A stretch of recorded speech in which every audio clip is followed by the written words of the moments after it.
Internet Control Message Protocol. It's a companion protocol of IP, but it is also a user of IP because all the ICMP messages are encapsulated in the IP datagram and sent over the internet, right? So this is basically a protocol which reports the errors in the network, or it provides some kind of a feedback about the network conditions, like a drop of a packet by a router, or a router, or if it is exhausted or is overwhelmed by the number of datagrams arriving at the router, and it is failed to handle it. So to ask the source to slow down or to perform any kind of error control, like in terms of header, some kind of a header correction or some new route discovery.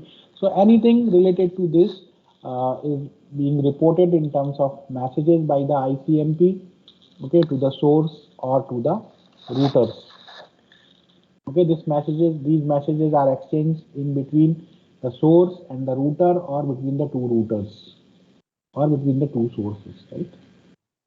So these are the formats for ICMP messages. I already explained this in the last class, that these ICMP messages can be grouped into two parts. One can be an error messages, another can be an query messages. So under error messages, there are destination unreachable, which is being sent by a router to the source, indicating that router has dropped a fragment just because it is unable to reach the destination. Either the router is not having any path in its routing table to reach the destination, or there is some error in the fragment, because of which either maybe the packet size is high as compared to the maximum transmittable unit size of the other network, so the router is unable to forward it. The destination station is unreachable, okay, or the destination path is missing, or the link is unavailable. So in such circumstances, this message is being shared by the router to the source.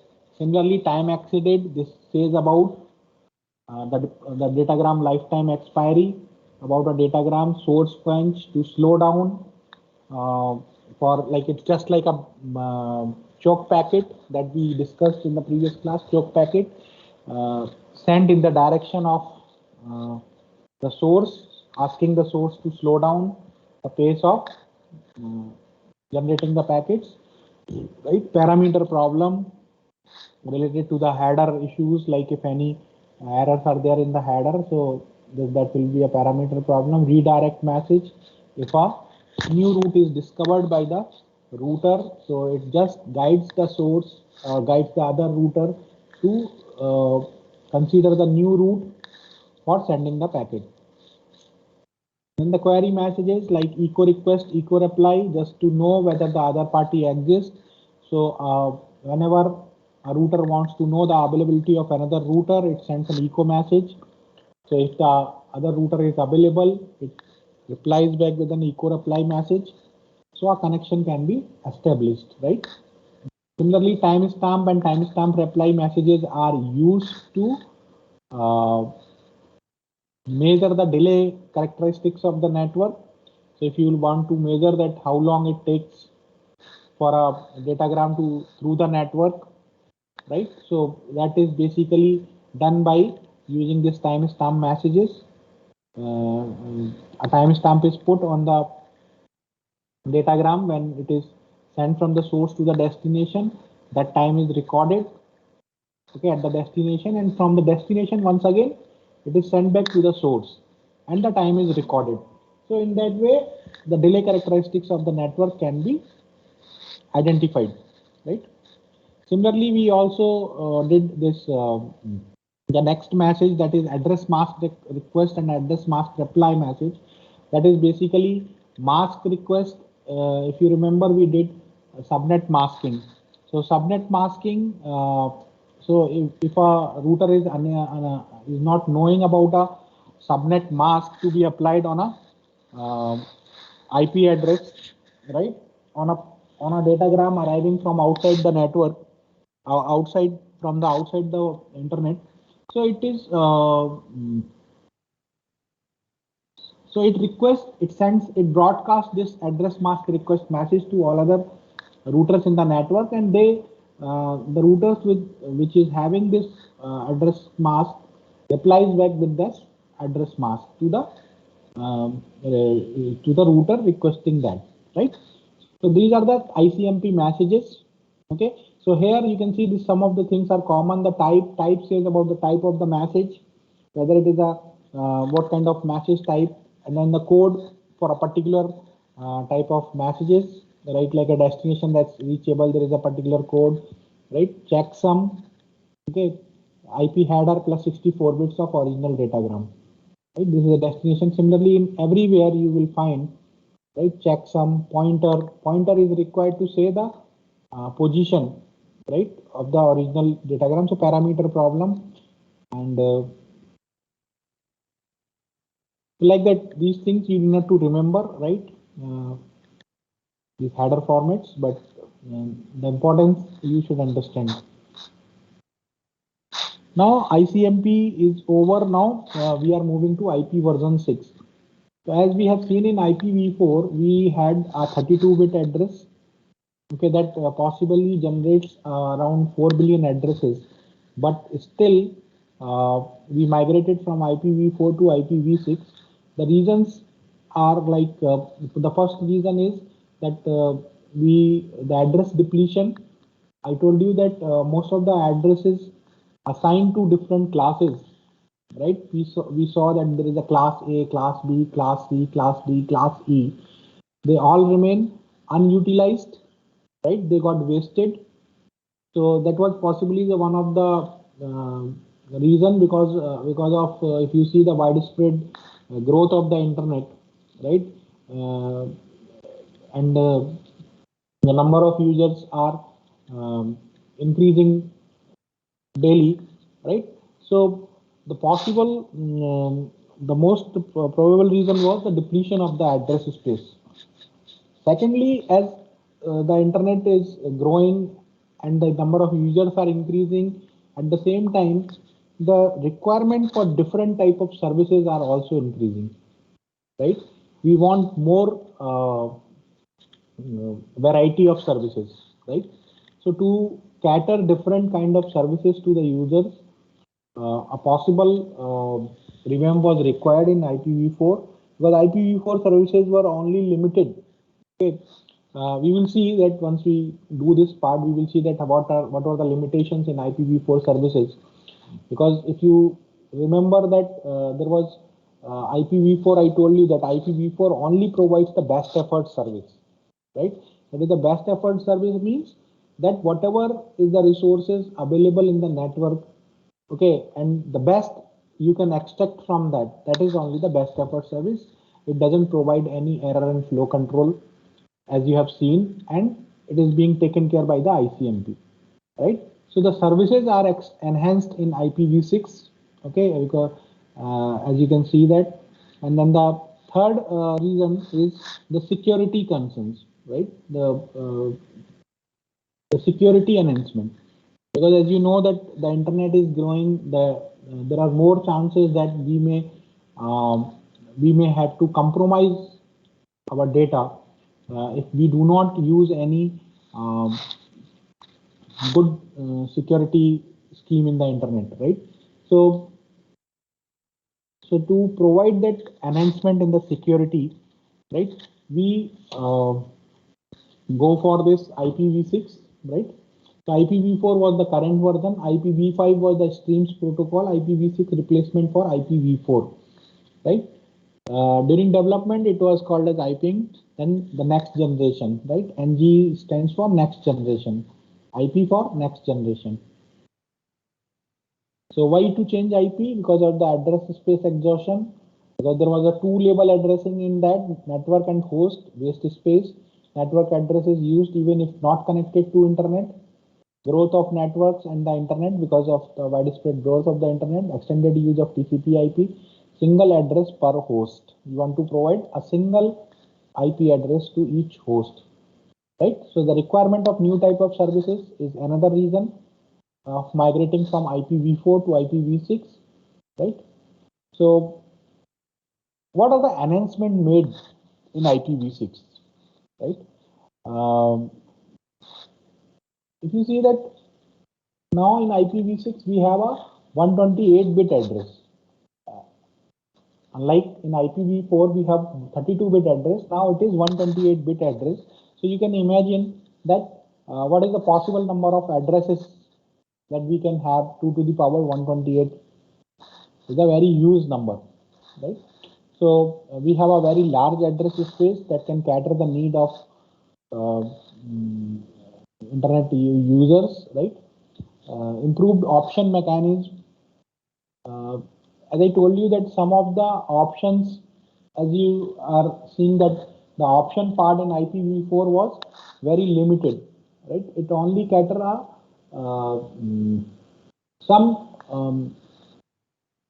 to cater only a limited number of services to the users, right? But when we want in because of our, you can see that now you prefer to watch online movies, right?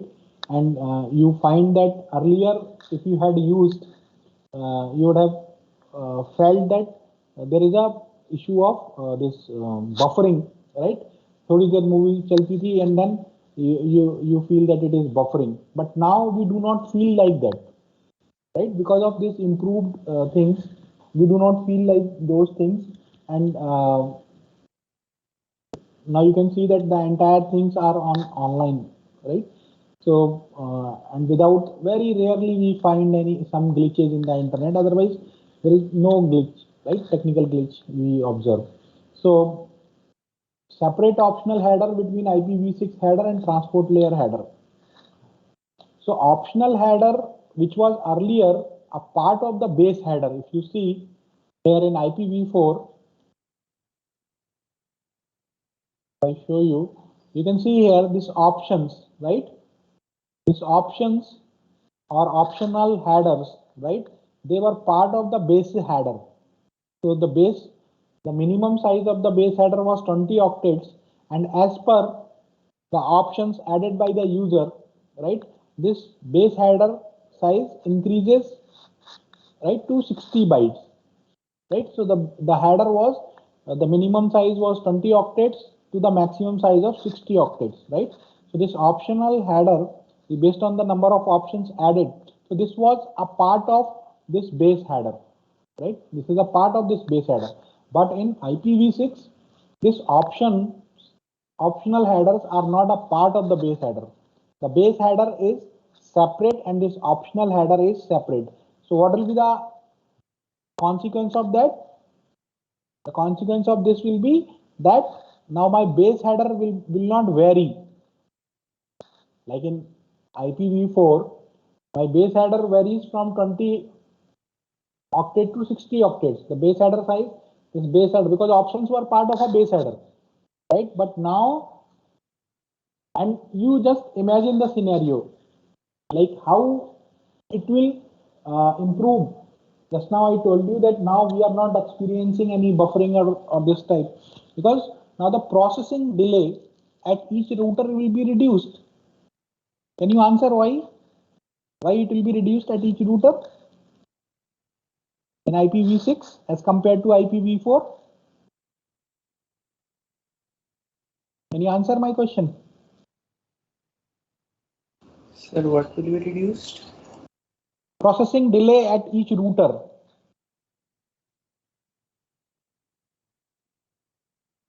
See, now you imagine a scenario like in IPv4, this was a base header was of 20 octets, right? Then based on the size of this base header increases based on the number of options, right? That can go up to 60 bytes. So suppose if you are using an IPv4 header of 60 octets, right? So the time required, because the router is supposed to check the header, then only it will come to know about this, that what type of service it requires, what is the fragment offset, what is the source address, what is the destination address. So for all these things, a complete fragment header, complete IPv4 header needs to be checked by the router, right? So 60 octets header, that will be the maximum size, right? So that will require time. And then in IPv6, we made this optional header as a separated from the base header, right? These optional header were separated from the base header.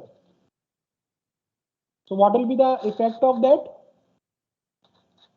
Because the intermediate router will now the size is only 20 octets. So you just imagine that if a header of 20 octets is to be examined by a router, or a header of 60 octets are to be examined by a router. So obviously the processing delay at the router will be more for IPv4 header, right, as compared to IPv6. So this processing delay is reduced because of that, because of this improved option mechanism. So now the options are not a part of the main header, rather they are a part of a separate header, right? So it improves the speed and simplified router processing. So, and it is very easy to extend the options also, right? And another change that has been made in IPv6, that is, it doesn't use the classful addressing as in IPv4 uses a classful addressing, like the classes were there, class A, class B, class C. So it basically here the address configuration is based on dynamic assignment of addresses, right? We will see that. So obviously when there are 128 addresses, so basically IPv6 enhancements, one enhancement is increased addressing flexibility. So earlier we had this unicast. If you remember, there was a provision for we had unicast, right? Multicast. Another one is added here, that is anycast.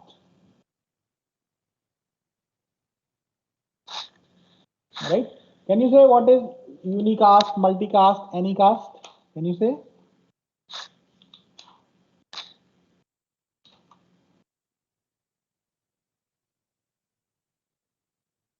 So multicast addressing.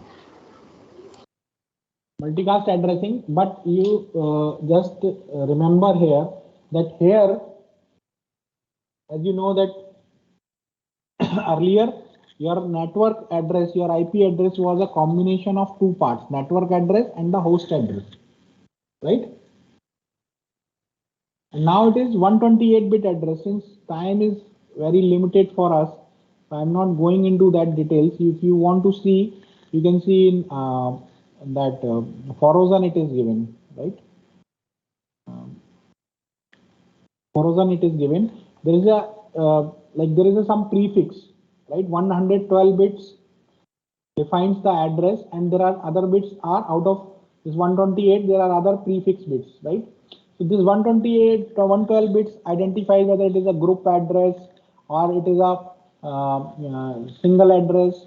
Then it is divided, right? It is divided. This address is divided into group. Then it is a permanent address or it is a dynamic address, right? Static or dynamic address. So all those things are there. Maybe I may have it, not be right. So I'll come to that, right? So any casting is added to it. Okay. So any cast means delivered to one of a set of nodes. So here we have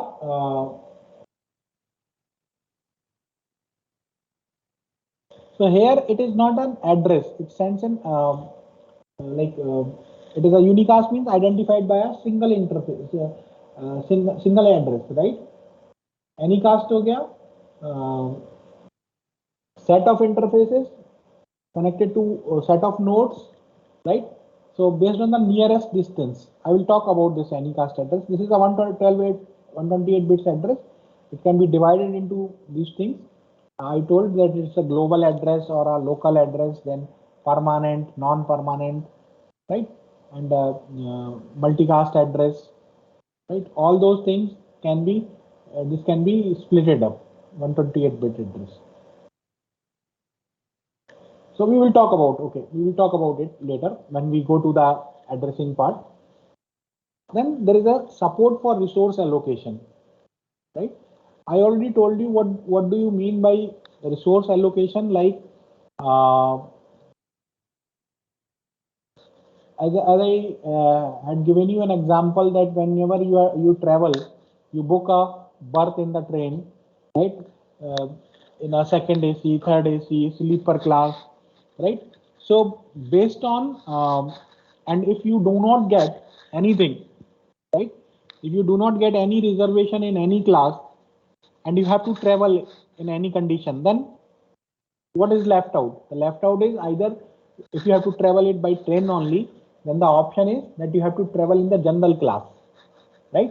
So you can assume that the general class is the best effort service, okay? And the classes I said that the first AC, second AC, third AC, right? Sleeper class. So depending on the requirement, like everybody is not going in first AC, everybody is not going in second AC, right? Some of us are going in the sleeper class, some of us are going in third AC, some of us are going in second AC or first AC. So depending on the requirement of the application can request the reservation of the resources in advance, right? So I told you that how the resources are reserved. Based on that, there is a reservation protocol, right? There is a resource reservation protocol that is called as an RSVP, resource reservation protocol. This protocol is responsible for resource reservation, right? So whenever any application requests for resources, the existing resources are checked for availability, because already the resources may be engaged in some other application and they are not free. So the availability of the resources are checked, and if they are available, they are assigned to a particular application, right? So what could be the resources? Like some application may demand a higher bandwidth, right? It requires a higher bandwidth. Somebody may say it requires a higher throughput, right? Uh, no packet drop, minimum delay, okay, minimum processing delay. So there can be many such characteristics, right? Many such requirements of an application may have, and depending on the requirement of those, they request this resource reservation protocol, which is a part of this internet protocol. It reserves the resources, right? So in IPv6, we replaces the type of service field. So this type of service field was in IPv4, if you remember the TOS field, that is type of service. If you remember, I told you DT, RC, PPP, okay, uh, PPP, maybe this P, maybe this side, right? PPP. So PPP is just the priority bits, right? To set precedence of one packet over others. So there can be 8 labels of priority, right? And these bits are set minimum delay, maximum throughput, maximum reliability, minimum cost, right? So very limited options were available in IPv4, right? So this type of service field is now replaced with another field that is called as a differentiated services, right? So differentiated services are applied on a per packet basis, right? Differentiated services are applied on a per packet basis. You will see, and each packet there will be one code that will identify, that will say the router that what kind of service it demands from the router, right? So, so there is a labeling of packets to a particular traffic flow. I told you what a flow means. Okay, so this type of service field is replaced by a flow label. Okay, flow label field. What is a flow? Can you say, Ayush, what is a flow? Flow of packets. Yeah, flow means like the packets originated from the same source, okay, and are destined to the same destination. And during this process, during this uh, during their transit in the network, they require the similar facility, right? So all of them will be referred to as one flow. Okay, जैसे हम लोग like for a particular class, like you can take an example of a class, all the students of a particular semester or particular EC section A, sixth semester EC section A, they all will be taught by the same teachers, right? They all are supposed to sit in the same room. So this is what they all belong to the same class, right? Similarly, all the packets which are originated from the source, from the same source, to be delivered on the same destination, and during their transit in the network they require the similar treatment, right? So that is called to as flow label. If you remember, I told you that there are two types of routers. Router works on a packet by packet, that each packet is being treated differently by the router, or there is a flow based routers.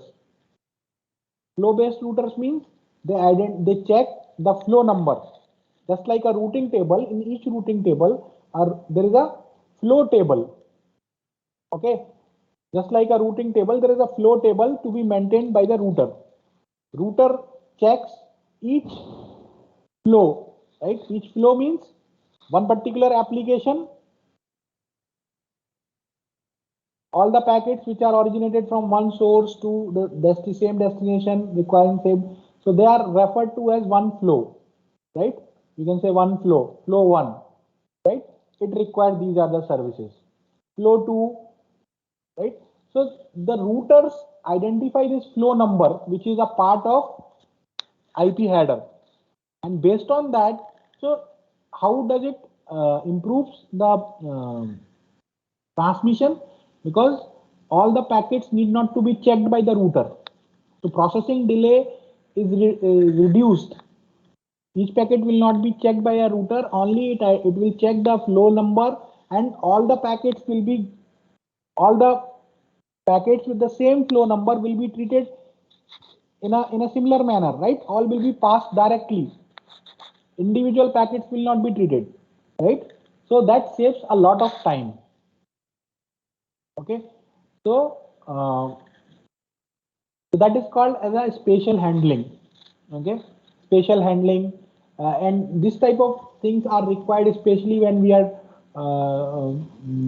dealing with applications like real-time applications like audio, video applications, like, right? So this helps in uh, improving the quality of the transmission, right?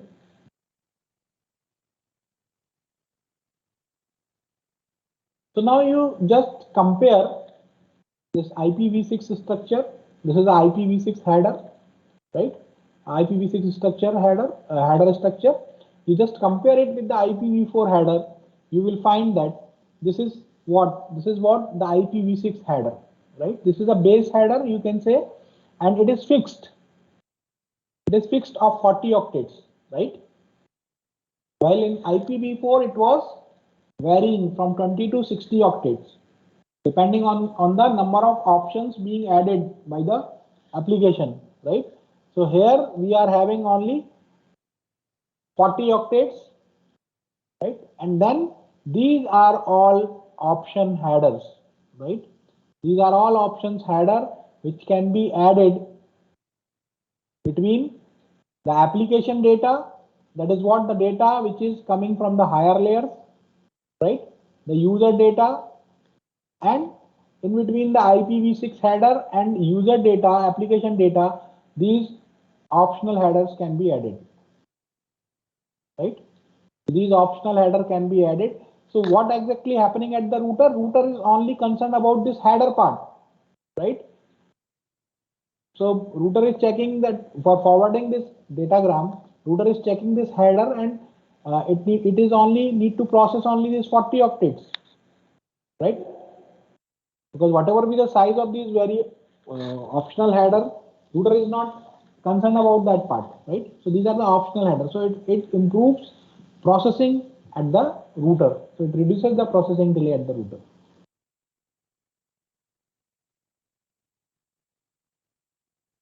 So what is hop by hop options? So there are hop by hop options means, right? This can be of two types.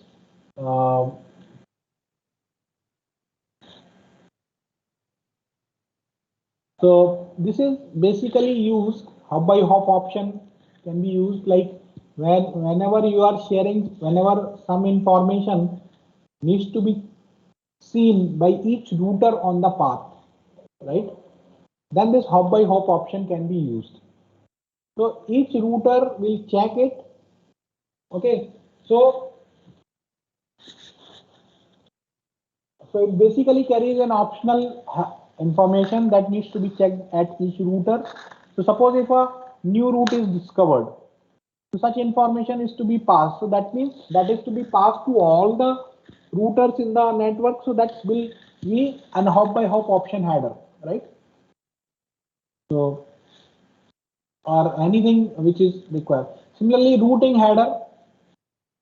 Okay, so hop by hop option header require processing at each router. Routing similar to version 4 source routing, right? Routing header.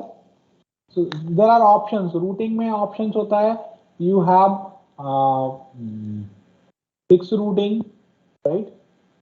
Fixed routing, dynamic routing, and then source routing. So if you are going for a source routing, whether you go for a route recording and all those things will be a part of this source routing, right? And fixed routing, dynamic routing, then this fragment was like when a datagram is being divided into different fragments, different smaller size fragments. So that fragment header will include what are the fields were there: identification, data length, right? Then the segment offset, more flag, all were be a part of this fragment header, right? Authentication, right? For authentication, like जैसे when you log into CyberRoam earlier, now the different one, so you need to provide your credentials to be authenticated as a BIT student, then only you are allowed to access the network. Similarly, authentication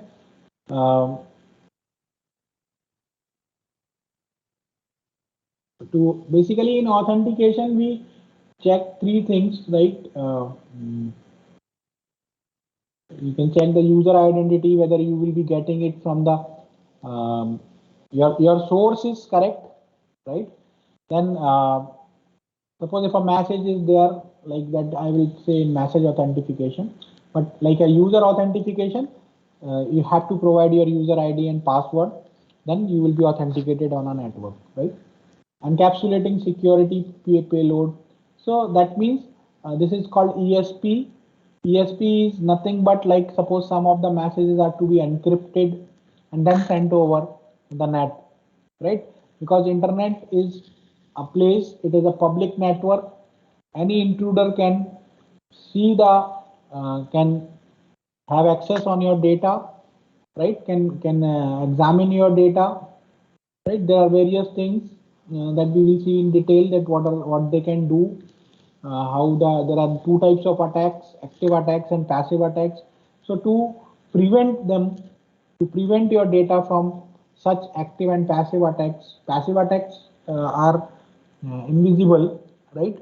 They are not related to basically any kind of damage to your data. Like it is more related to viewing and examining the pattern of the data to be sent over the internet, right? Like you are entering a password in your ATM, and somebody who is just outside the ATM can see the movement of your fingers and can judge a possible pattern of your like what could be the password that you entered, right? Another way is like I can judge that I generally why the bank ask the users not to put their date of birth, PAN card, and other things, because these things are known in public domain, right? You know that what is the birth date of somebody else, so don't. So the bank always warn warn the users not to keep the same password, not to keep the same as your password, right? Just because of that. So that is what a kind of a passive attack, right? In active attack, your all your data will be damaged. They will be converted to some other form, right? So that it becomes unreadable or any kind of that. There can be different types, right? That we will see in the last fourth module. Okay. So destination options, like there are two options. One is a hop by hop options, right? That when the data moves in the network, it will be checked by each intermediate device. Okay. And another option is the destination option. So if you want that only the destination has the right to see the things, okay, no other intermediate device should check it. So then this destination option can be used that in that way only the destination has a right to see. No other intermediate device can see the data, right? So you can see this optional information available in the header, right? So that optional destination option means this optional information is only intended for the destination, not for any intermediate. But in case of hop by hop option, any intermediate device can check and have it, right? So you can see that what are the changes made to this IPv6 header, right? Since your exams, end semester exams are going to be offline, I'm once again saying your end semester exams will be offline. You need to prepare in the same manner. Generally, the header differences we ask what are the header differences in IPv4 and IPv6 header. Okay, possibly you may get some questions in the quiz also on that. This version replace earlier it was IPv4, so it was 0100, right? Now it is IPv6, right? So it is 0110. Now there is no header length field. If you can see here, if you compare it with IPv4, there is no header length field here. Can you say why? Can you say why? Can you say why it is? Because it is fixed. Yeah, it is fixed, correct. So it is fixed, so because of that, there is no header here, right? Header length is not there. So it is because of its fixed. It is of 40 octets. While in case of IPv4, it varies from IP 20 octets to 60 octets, right? There is a traffic class field.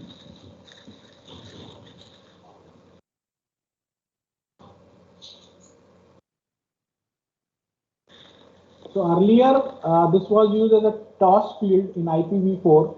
This traffic class field is basically available for the originating nodes or the forwarding routers, right? To identify, like, to implement the priority of the packets or to implement different classes, right? I told you now there are different classes will have different classes for different kind of services, right? So this field is basically available. So now this field is basically replaced with ECN, that is called explicit congestion notification. So this field is replaced with this traffic class field. So it's of 6 bits are used for explicit congestion notifications, while the 2 bits are reserved, right? Out of these 8 bits, 6 bits are used by this ECN, while 2 bits are reserved. Then flow label field. So traffic class and priority, these are both included.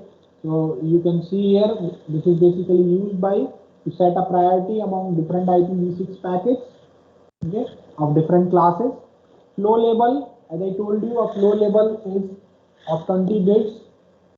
So it is basically used by a host to label those packets for which it is requesting special handling. So as I told you that flow, what is the meaning of a flow, and what should be the so each flow is assigned a flow number, right? And this flow number space should be large enough so that it is not like if a flow with number 1 is existing in the network and an application starts another flow with the same flow number, so that should not happen, right? So flow number space should be 2 to the power 20 minus 1, right? So that could be the flow numbers should be there. So in a datagram lifetime, a flow number should not be repeated, right? Payload length. This payload length, now this total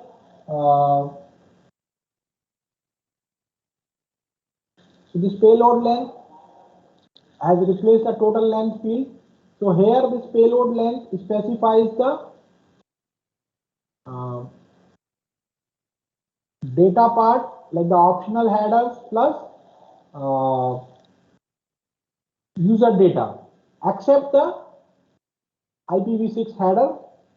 Whatever is the size of the datagram except IPv6 header is called as a payload length. Next header is replaced with in place of a protocol field which was in IPv4. So next header says about the higher layer protocols. Like you can see here that what is the next header? Next header is nothing but based on this hop by hop option, routing header, destination. So this says about the optional headers which are to be put there. Hop limit, destination, datagram lifetime, which was earlier a time to live, which was basically a measurement of a true real time on a real time basis, that how long a datagram is existing in the network, and that is being calculated on a real time basis. A timer was maintained. Now it has been changed in IPv4 to IPv6 into a hop limit. Hop limit is nothing but a value is assigned to a datagram in the beginning, and as the datagram moves on, this hop limit decreases, right? And once it becomes 0, the hop count becomes 0, the datagram is being discarded by the router. This is what the source address and destination address of 128 bits, right? In place of 32 bits.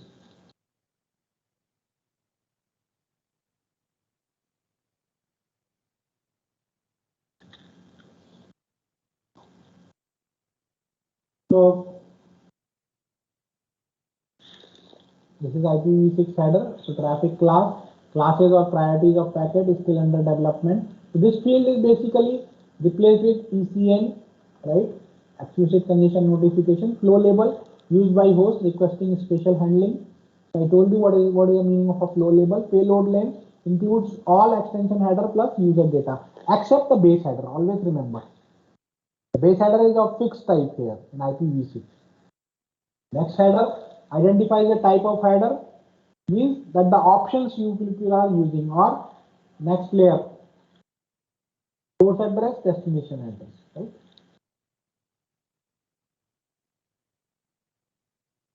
So 128 bits address is assigned to an interface, right? A single interface may have multiple unicast addresses, right?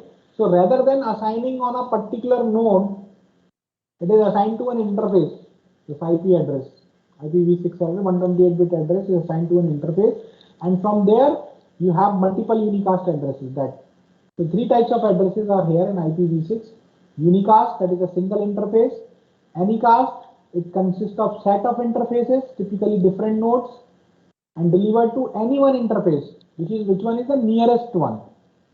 So only one it is delivered to only one of the interface, which is the nearest one in anycast. Any, okay. Unicast means it is only a single interface. There is only a single interface with a bunch of nodes, right? Multicast, There will be set of interfaces delivered to all interfaces identified. It's like a tree. Multicasting में क्या करते हैं? There is a tree, right? The packets get duplicated at each branch of the tree, right? So here in multicasting, but in case of anycasting, it will be delivered to only one of the interface which is nearest, right?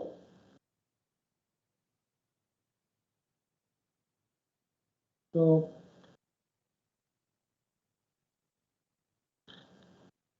these are the IPv6 extension headers. So this is about hop by hop option header. So hop by hop is related to your, there is a next header bit, 8 bits. Okay, identify the type of header immediately following this header. Header extension length, what is the extension length? That is multiple of 64 bits. And options is like the things that you want to inform, right? Fragment header, you know that the next header means that the next header field. And the fragment offset, let's say the position of the fragment in the original datagram. Identification, okay, 13-bit identification field, right? That are data unit identification. Then more flag, this is reserved, right? Routing header, next header.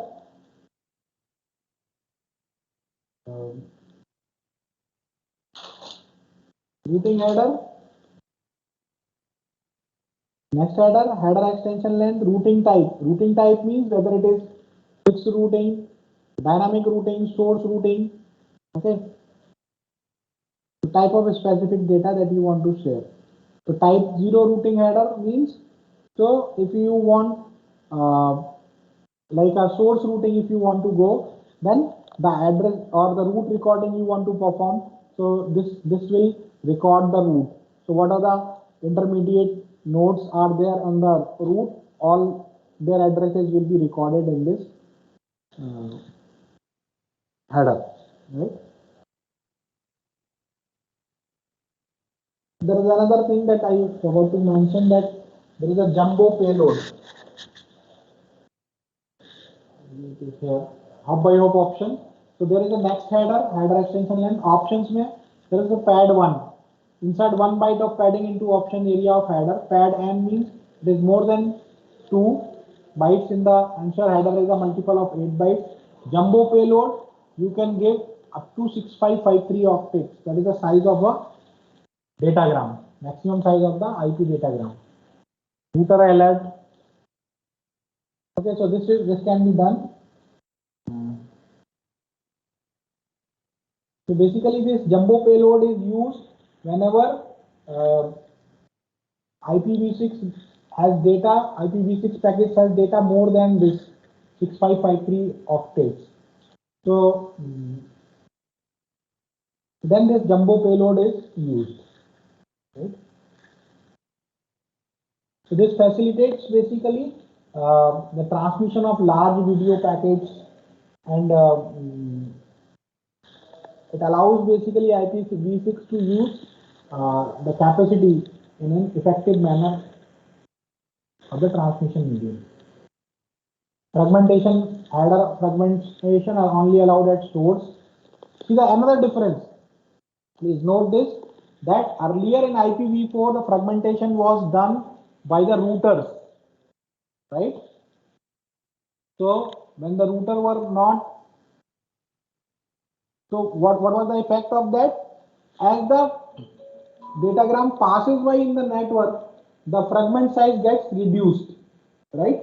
So more fragments are there, though there is no limitation about the network's maximum transmittable unit size of the network, right? But still the fragments get smaller and smaller, and when it reaches at the destination, so many fragments are to be collected there. So again the processing time increases at the destination, right? So no fragmentation at the intermediate routers. So it is done, though it is also having a limitation that once it is done at the source, right? Fragmentation is done at the source. It cannot be done at the routers, intermediate routers. So if the fragment size is higher than the maximum transmittable unit size of the network, the router has to drop that fragment. right? And the source needs to retransmit it. The node must perform path discovery to find the smallest MTU of the intermediate network. So initially the source find out what is the maximum transmittable unit by exchanging some frames, right, to know what is the size of the maximum transmittable unit size, and the source fragments to match that MTU size. MTU is the maximum transmittable unit size, right?